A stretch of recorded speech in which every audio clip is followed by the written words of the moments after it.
Kia ora koutou. Here we are. Welcome to another Write Online live Q&A. We've had a little bit of a break for a while, but we are back, better than ever. Today, the topic is how to supercharge your writing with AI. Some of you may have tuned into our live Q&A last year in September with Emily Coatlier. We talked about AI, and it seems like forever has passed. And now here we are 1 year later to talk about the same topic. And I'm joined again by the lovely Claire Hewitt. Thank you very much for joining us, Claire. We'll hear from Claire shortly. But first of all, this Q&A is brought to you by Write Online, our fabulous library of amazing e-learning videos that you can access. You can even try it for free if you want and see how amazing and good it is and how much it's going to just transform your professional life. So you can go to writeonline.co.nz to try it out. There are short videos, long videos, and videos on just about any topic that you can imagine to do with communicating or thinking. So thanks very much for coming along. Remember that you can participate in this Q&A. Down the bottom of your Zoom browser, there is a Q&A button. You can submit a question of your own. And if you would like Claire to answer it today, then you can do that. So let's get into it. Claire, first of all, can you just give us a little quick introduction about you and where are you joining us from? Hi everyone, and hi Thomas. I am zooming in from Auckland today. It's a classic Auckland day, bit of everything.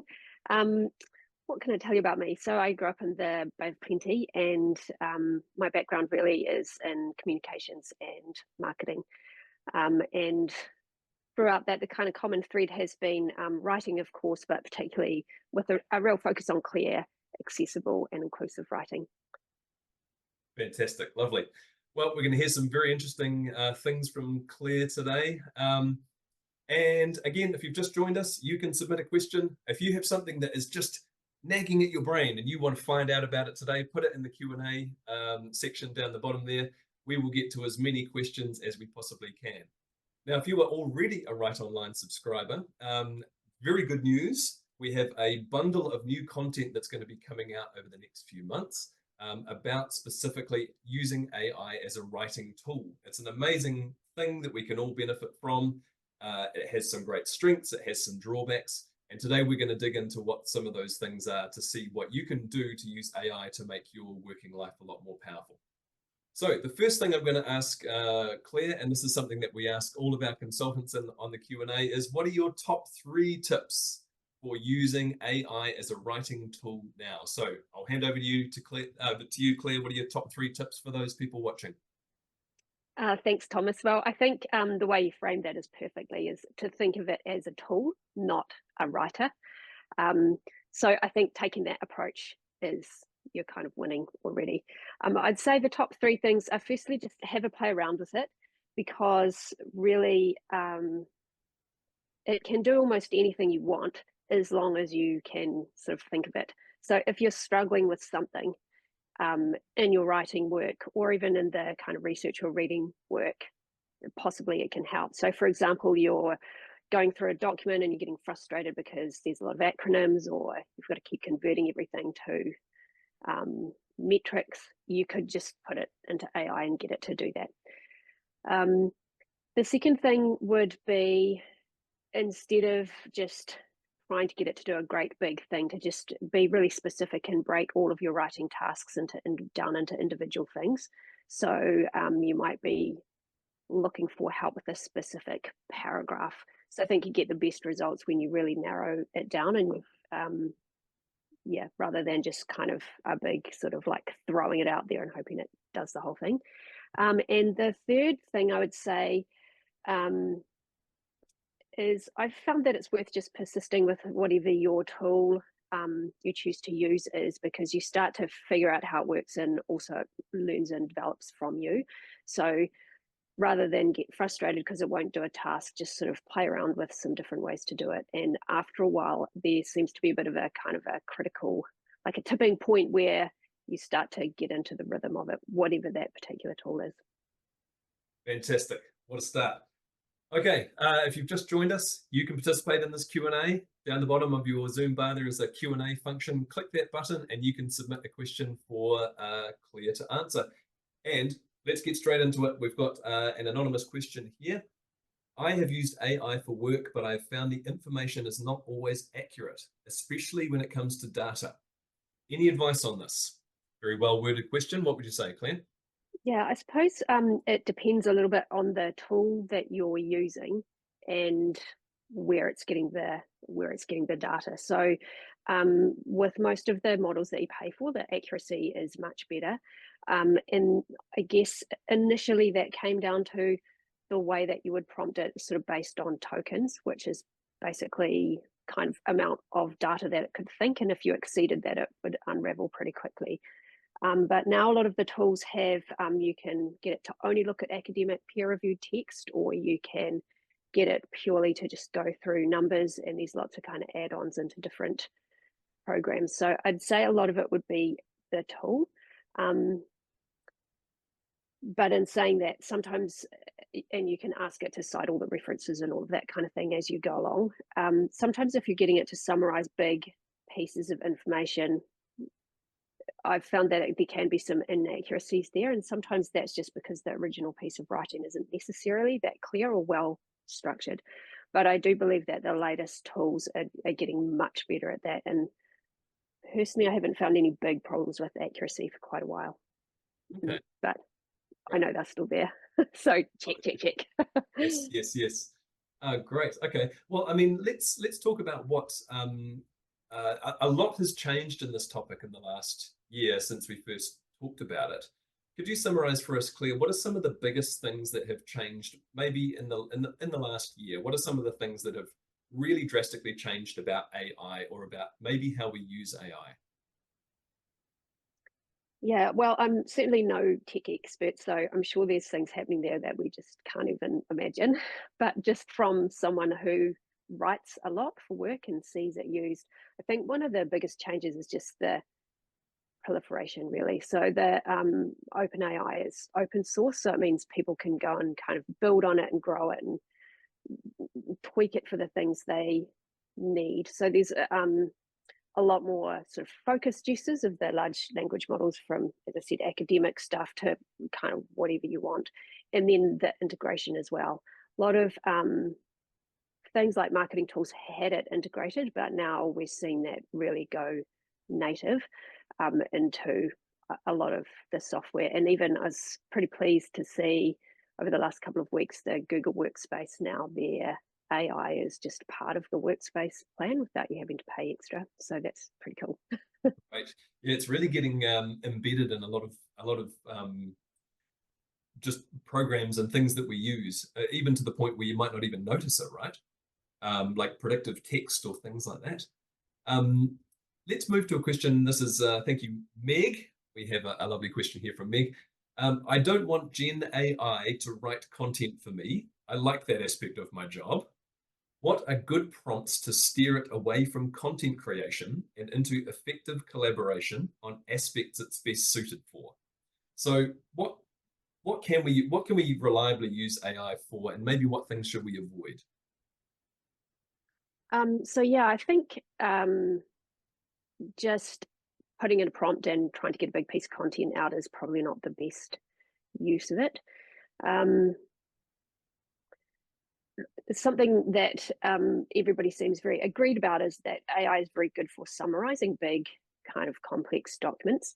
I personally, I think I'm kind of swim against the tide. I don't really use it for that because I quite like to read heaps of stuff, and I would also just want to check everything to make sure that it was accurate. But certainly it can just save so much time on research things, or just kind of sense checking ideas. So say you had to write a piece of content, you could say, what are the biggest questions people have about this, and online searching, like all of that kind of stuff can take away a lot. And I guess just talking to other people about what they're using it for. So we hear some pretty amazing uses of AI in our workshops. I know some people were using it for kind of future proofing and planning out potential future scenarios that they might not have thought of. I thought that was really cool. Yeah, those kind of things. So things that support the writing process can save you a lot of time there, Mm, even when you want to keep that human touch on the writing side. mm. Yeah, that's actually an interesting point. And sometimes the thing that maybe people underestimate is the thinking power of it, eh? Because one of the things that we talk about a lot in our workshops is about the writing process and how important that first portion of your time is in the thinking phase. So rather than thinking that the AI is going to just give you the piece of writing without you having to do anything, you can think about using the AI to do some thinking for you. Do you have any tips, Claire, on that process? How can people use AI in that maybe they're stuck for ideas, maybe they do need to do a little bit of research? Are there some things that can make that a lot easier or faster? Yeah, that's a really interesting question. Of course, it's a really good kind of brainstorming thing. If you've, say, you had to write about something and you just wanted to make sure you'd captured all the main points, you could check in with some kind of AI tool just to as a sense check, or you could put your piece of writing in and see if it gave some suggestions back. But I was quite interested. I was listening to a thing with the ChatGPT founder and talking about writing, and he says a lot of the things that Wright says, which is good to hear, that clear writing is the result of clear thinking. And sometimes just to create a prompt, you have to think pretty carefully about it first. So that's a great way in that thinking stage to even get to the point to do a good prompt. You really need to be quite clear about what you're trying to achieve with your writing. And if you're not, then even thinking about why you're not clear and what the questions are and where you're kind of a bit cloudy on things, that's where you can kind of get some ideas around. Yep, great. Okay, lovely. Hey, if you've just joined us online, welcome, welcome, all are welcome. You can participate in this live Q&A. Down the bottom, there's Q&A function. Type your question in there, and if we have enough time, Claire will answer it. Now let's go to another question here. This is another anonymous one. What are the best AI tools specifically for writing? And is it worth paying for upgraded chat GPT, etc.? So I guess, again, it probably depends on the type of writing that you're doing a little bit.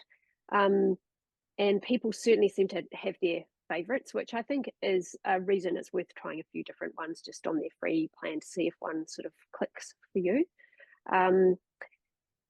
There's some that are made to publish pages online, for example. Others, like all of the Copilot things, work quite well, and all of the additional Teams things can sort through all your emails so they can help you if that's the focus of your writing. And then there's ones that are more for, say, academic writing. Yeah, I think it's just a matter of understanding what you need and finding your thing. So but definitely the paid versions do seem to be better, but it is tempting to just start paying for all the versions. I recently just have stopped a whole lot of my paid subscriptions because I've found kind of the one I want. And as soon as I did that, I saw ChatGPT's got this brand new reasoning thing, and I got a little bit like second guess myself, but they all seem to kind of catch up pretty quickly. And once you've used the tools a lot, moving from one platform to the other, there is a bit of a switching cost as well, because you've got all your information stored in one place. And is it true that some AI, they lead back to common sources? So certain program might have AI built in, and it actually leads back to ChatGPT. Is that still the case? I believe the technology is, well, open AI technology is open source, so that the kind of machine behind that is shared across a lot of the other platforms, but they do all kind of have their own, I don't know if guardrails is really the right term, but they do kind of have their own flavor, which you sort of start to get a sense of as you go along. Some of them are very different, like the Google ones, I think, are quite separate, and Microsoft and Copilot has a little bit more of a shared thing. Yep, great. Okay, let's talk about some more uses of AI, because we can really put AI to work. Like, we can get a lot of value, and especially get it to do some things that just, those jobs that take a lot of effort, and it's not a very human thing. One of those things is taking notes at meetings. Taking notes at meetings can be very hard. And we have a question here. Are there any good AI tools for taking notes at meetings? What would you say, Claire? Yeah, there's heaps of tools for that. So I think, again, it's just a matter of finding one that works with your platform. So there's, I know Fathom is one. Copilot takes some pretty good notes.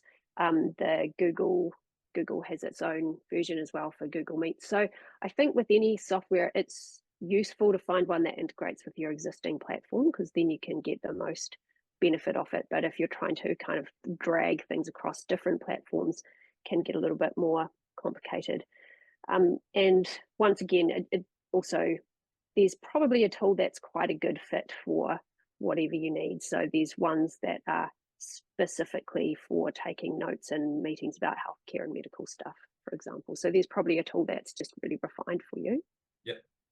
And do you have any tips, Claire? Say I'm a first-time user of some AI minute-taking software.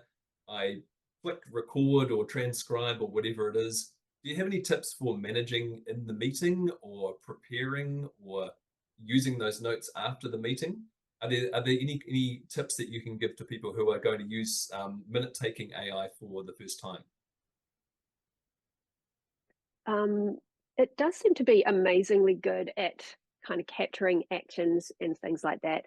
But I think we do need to remember that we have a Kiwi accent, and sometimes that is a bit funny. It seems to be really good, but as with whether you've got AI there or not, I would probably make a point of saying, okay, well, let's agree, so-and-so is going to take the action to so-and-so. You could just make sure to kind of be clear, effectively use informative headings in your speech.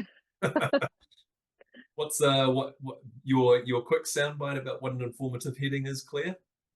A heading that carries the message, doesn't just point out the topic. Right. Okay, lovely. All right, let's move on. So one of the big red flags that people waved a lot when AI was starting to kind of move into common usage in the professional environment was that of privacy. So we have a question here from an anonymous attendee. Thank you, anonymous attendee.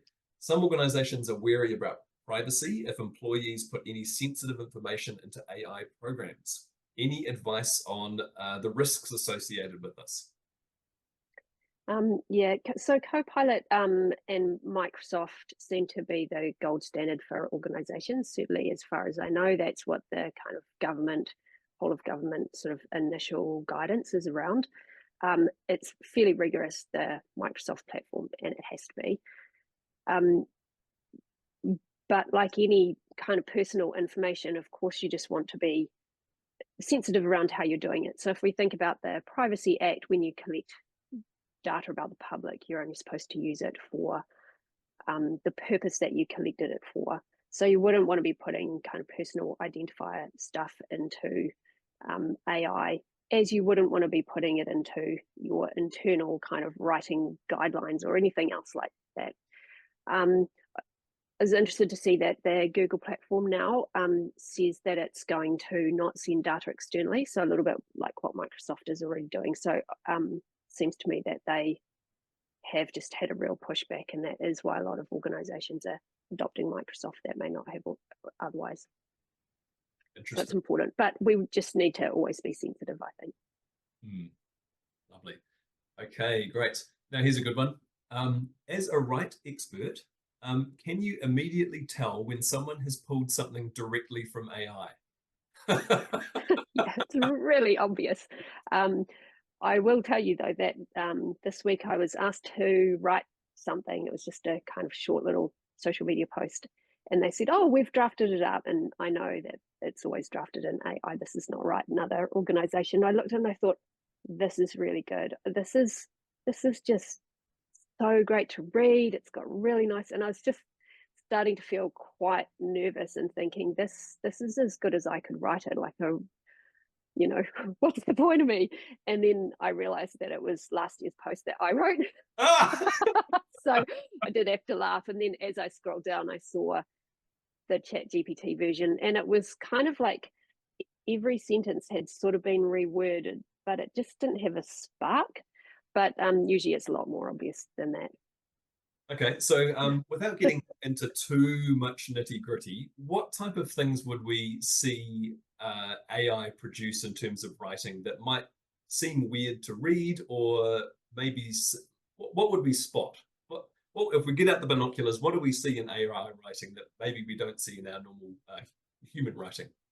Yeah, it has a very distinctive sentence structure. So one thing that I often see with AI writing is it always uses the not only but also kind of like a lot.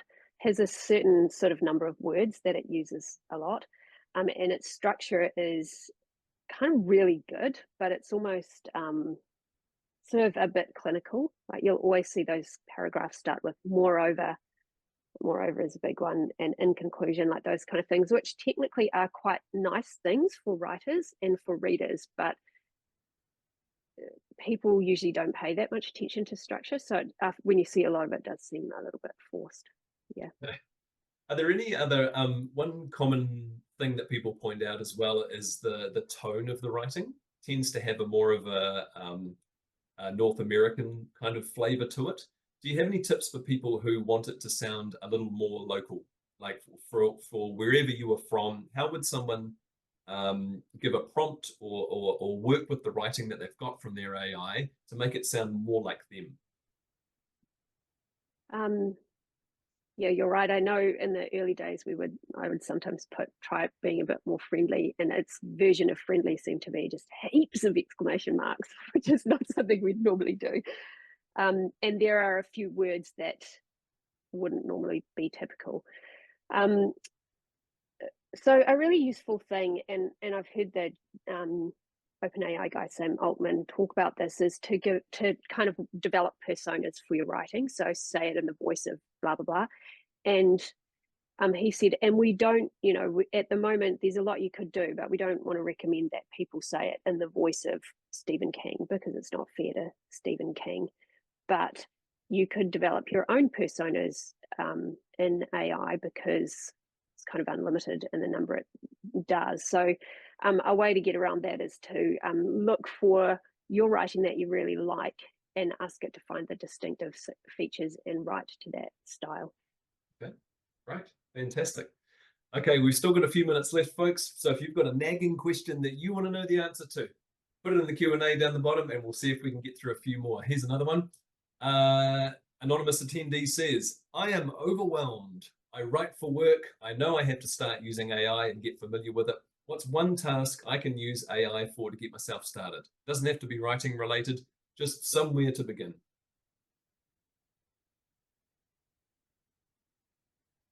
I'm just trying to think. One of my first things that I got it to do when I was at that overwhelmed stage and starting to think that I had no future and I would have to do some manual labor was I asked AI to help me with emojis for social posts because I just hate doing that. I'm not that creative with emojis. And it was just awesome. It just kind of, I bought into it a little bit. But I realize not all business writing needs emojis, so it might not be that helpful. But one thing that could be quite good is just ask it sort of really limited things, like what are the top 3 questions a reader would have about X, and that's all. And it probably you'll find that there are questions that you would have thought of anyway, but you might start to push it to what are top 5 questions, or who is an unexpected reader. So just those kind of closed questions. But once you sort of find your way with it, then you can build onto those more open-ended questions. Lovely. So more of thinking of the AI as a thinking tool before it's a writing tool for you. Great. Okay, here's quite a specific question, but it might have an interesting answer. We use Copilot in my organization, and it's very fun asking it to design posters and things, but it never displays real English words in its images, even if I'm very prescriptive about the text I want to see. Do you know why? Is this a copyright thing? I don't know why, but I do know that the proper kind of design AIs get over that problem. So there is a bunch of, and it's not really my area, like we're definitely more words people, but the AIs that designers use will do words and language. But yeah, it is very frustrating. Even if we're trying to find an image with somebody reading, we have to be careful that the document isn't showing, because otherwise it looks like they're reading Sanskrit or something. So the checking out the details on that one. Okay, this is we've got time for another couple of questions here. This is from Alice. Thank you very much, Alice, for your question. Alice's question is, our writing goal is to create inclusive workbooks for neurodiversity and low literacy learners. Currently, is AI fairly accurate when it comes to editing and forming text for these audiences? Very good question. Yes, I think it comes down to some real fine tuning of the prompts. So, as you can imagine, it right, we have a huge focus on inclusive and clear language, um, and it's definitely getting better. But sometimes, if you ask it to write something in plain language or language for, a 12-year-old, it might oversimplify and use a bit of the nuance, lose a bit of the nuance. The first time I asked it to write something for reading age of a 12-year-old, it added in these sentences like, imagine you're in the playground and you want to ask someone to share your lunch or something. I thought, not an actual 12-year-old. Um, but if you, yeah, things like everyday language, and sometimes even though a lot of the tools now you can put in a prompt that will underline all the other things you do. So, you know, always keep it readability level this or reading grade that. It seems to be that if you just call that up again before your prompt, it sort of helps it. So yeah, I think it would just be a matter of playing around to getting it accurate. But these are the kind of things you need a human touch with that editing and just to check the precision. And sometimes a little bit of user testing goes a long way. Like if you get AI to write something for you, and you have someone in your office who might be, a good test case, give it to them and see what they think and get some feedback, and then come back and fine tune it. Okay. All right. Well, we've got probably time for one more question. We'll see. Um, One thing that we've observed is that some people kind of are at either end of the scale. Some people are just beginning with AI, wanting to make a beginning with it, and some people have gone all the way and they basically use it to write every single thing that they put out there. We've got a good question here from another anonymous attendee who asks, when do you not use AI? I'm a professional communicator, and every time I consider applying AI to a task, it seems like the benefits of doing that myself outweigh anything I'd get from using AI. I work at good speed, so that's not a problem for me. Any tips for anonymous attendee, Claire? Yeah, that's interesting. I think AI is super useful. I love it. I feel really excited about where it's going. But at the same time, I do think it's maybe not quite as good as a really good writer. Like, I think good writers have a real advantage. Um, but for most people trying to write something where writing is really a slow process because of all the thinking things, there's real advantage to drawing it into that process. So I think if you enjoy the kind of putting together the sentences, you shouldn't hand that over at all, personally. Let me have a think. So, Is it don't? I guess what you're saying is don't stop doing the things that you know you do well, because there's a certain yeah, kind of certainly for me, if I sit down to do a piece of writing, it's as much about using the writing as a tool for thinking as it is about the end product of the writing. And I think yeah, if you can either use AI as a thinking tool and kind of have a conversation with it in that way, or if you are a writer and you like to write and you can write quickly, writing is a great tool for thinking. yeah, and exactly. Sorry, that's what I was trying to get to. Nearly there. So exactly that. So if you're writing to think, which a lot of people do, and I think it's difficult to not have writing as a tool for thinking, because when you put something yourself on paper, you really have to crystallize it and sort through the things and kind of put your money where your mouth is. It's very easy to have this sort of vague idea in your head, like, I understand this concept, or I get it, or I know what I'm going to do. But when you actually have to put one word in front of the other, is where all the holes in your thinking show up, or the bit of vagueness that really forces you to get clear. So I think AI shouldn't replace that at all. It's, there's, when we're writing at work, we're really focusing on the reader and what the reader needs, but it's not the only role for writing. Yeah. Mm. Lovely. Okay, well, that's about all the time that we have. I'm just going to say a quick thing about Write Online, and then the last word is going to be yours, Claire. Just a final bit of advice for our viewers. So thank you very much, everyone, for coming along to this Write Online Q&A. If you're interested in what Claire's been talking about, we have tons of content on all sorts of different things to do with writing, thinking, communicating. Go to writeonline.co.nz and you can sign up for a free trial and see if this is for you. I'm sure that it will be, so go and have a go. We do these live Q&As quite regularly, so if you like this one, look out for the next one. And also we've got some AI content that's going to be dropping in Right Online for subscribers over the next few months. So a lot to be excited for. Okay, the last word is yours, Claire. What's a little bit of advice that those who have joined us can take away with them about how to use AI at their best? Well, firstly, just keep talking to people. Thank you for all your questions. I'm going to read those. There's heaps of ideas there too. But I guess the thing we didn't talk about is that worry that we're going to get. Our writing skills will suffer.